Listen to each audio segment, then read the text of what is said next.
दोस्तों, मेरे channel study king को सब्सक्राइब करना ना भूलें और बेल आइकन को दबाएं ताकि आपको सारी की सारी notifications time to time. Hello दोस्तों, आप सभी का स्वागत है मेरे यूट्यूब चैनल स्टडी किंग पे।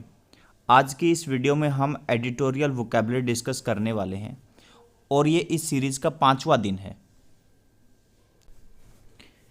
तो आइए देखते हैं सबसे पहला शब्द जो इम्पोर्टेंट था वो क्या था। वो है नावल।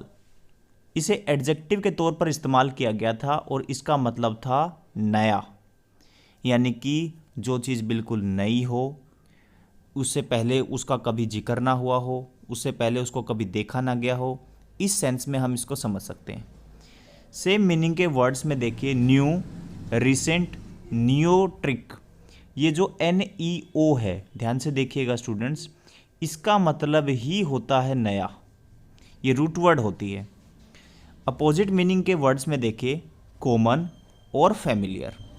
ठीक है, आइए अब अगला वर्ड देखते हैं। नेक्स्ट वर्ड जो इंपॉर्टेंट था वो था सरपस, और क्योंकि ये वर्ब के तौर पर लिया गया था और पास्ट फॉर्म में लिया गया था तो ये बन गया सरपेस्ड। इसका मतलब था बढ़ जाना, यानी कि इंक्रीज होना। ठीक है, सेम मीनिंग देखिए exceed, outrank, beat. Opposite meaning के वर्ड्स के तौर पर फॉल बिहाइंड, लूज लिया जा सकता है। नेक्स्ट वर्ड देखते हैं अभी क्या है। मैनीफोल्ड। इसे एडजेक्टिव के तौर पर इस्तेमाल किया गया था और इसका मतलब था अनेक, यानी कि एक से ज़्यादा होना और लगभग अच्छी ज़्यादा मात्रा में होना। सेम मीनिंग के वर्ड्स में देखिए अबंडेंट, कोपियस।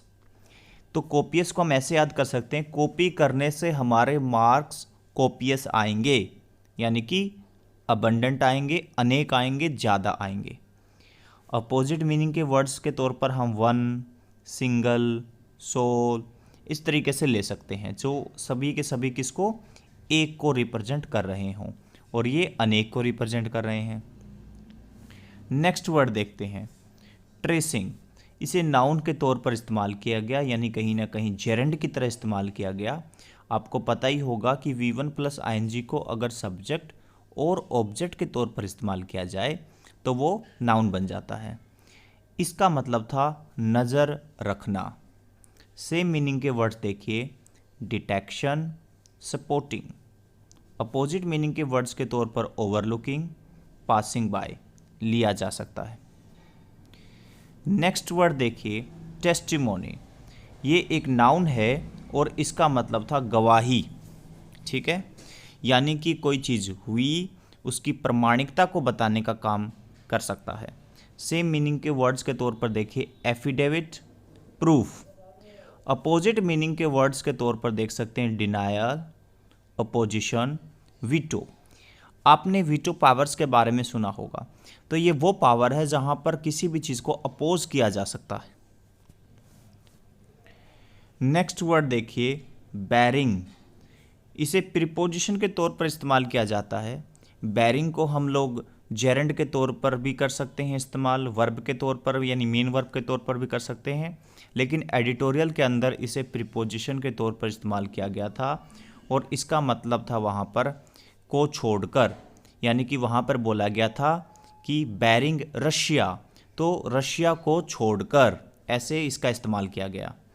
सेम मीनिंग के वर्ड्स देखिए एक्सेप्टिंग, एक्सक्लूडिंग। अपोजिट मीनिंग के वर्ड्स देखिए एक्सेप्टिंग और एग्जम्पशन। नेक्स्ट वर्ड देखिए पिक्ड, और क्योंकि ये पास्ट में लिया गया तो पिक्ड बन गया। वर्ब के तौर पर इस्तेमाल किया गया और इसका मतलब था चोटी पर पहुंचना। सेम मीनिंग के वर्ड्स देखिए क्लाइमैक्स, कल्मिनेट। ठीक है, कल्मिनेट कहीं ना कहीं होता है कि बहुत ही हाईएस्ट पॉइंट पर जाना और फिर उसके बाद ख़त्म हो जाना, तो क्लाइमैक्स और कल्मिनेट को ले सकते हैं। अपोजिट मीनिंग के वर्ड्स के तौर पर फॉल और हिट बॉटम को लिया जा सकता है। नेक्स्ट वर्ड देखिए सेंटिनल। इसे एडजेक्टिव के तौर पर इस्तेमाल किया गया और इसका मतलब था चौकीदारी। सेम मीनिंग के वर्ड्स देखिए, sentry, guard, keeper. Opposite meaning के वर्ड्स के तौर पर हार्म, हर्ट, इंजरी को लिया जा सकता है। नेक्स्ट वर्ड देखिए, रिसर्जेंस। इसे नाउन के तौर पर इस्तेमाल किया गया और इसका मतलब था पुनरुत्थान, यानी कि कहीं ना कहीं पे रीबर्थ, रिजुविनेट लिया जा सकता है इसकी मीनिंग के तौर पे। अपोजिट वर्ड्स के तौर पर फेला और डिस्ट्रक्शन को लिया जा सकता है, यानी कि ये वर्ड कहीं ना कहीं पे ये दिखाता है कि किसी चीज़ का दोबारा से सही पोजीशन में आना। नेक्स्ट वर्ड देखिए, कंसर्न। ये एक नाउन के तौर पर इस्तेमाल किया गया और इसका मतलब था चिंता। सेम मीनिंग के वर्ड देखिए, worry, burden, unease. Opposite meaning के वर्ड देखिए, अनकंसर्न, ईज। नेक्स्ट वर्ड देखिए, सर्वेलेंस। इसे नाउन के तौर पर इस्तेमाल किया गया और इसका मतलब था चौकसी। सेम मीनिंग के वर्ड देखिए, इंस्पेक्शन, स्क्रूटिनी। नेक्स्ट देखिए, अपोजिट मीनिंग के वर्ड्स के तौर पर इग्नोरेंस और नेग्लिजेंस लिया जा सकता है। और आज का लास्ट वर्ड देखिए, कंप्लेसेंट। इसे एडजेक्टिव के तौर पर इस्तेमाल किया गया और इसका मतलब था असावधान। सेम मीनिंग के वर्ड देखिए, कंसिटेड, स्मग। और अपोजिट मीनिंग के वर्ड्स के तौर पर अलर्टनेस, केयरफुलनेस को लिया जा सकता है।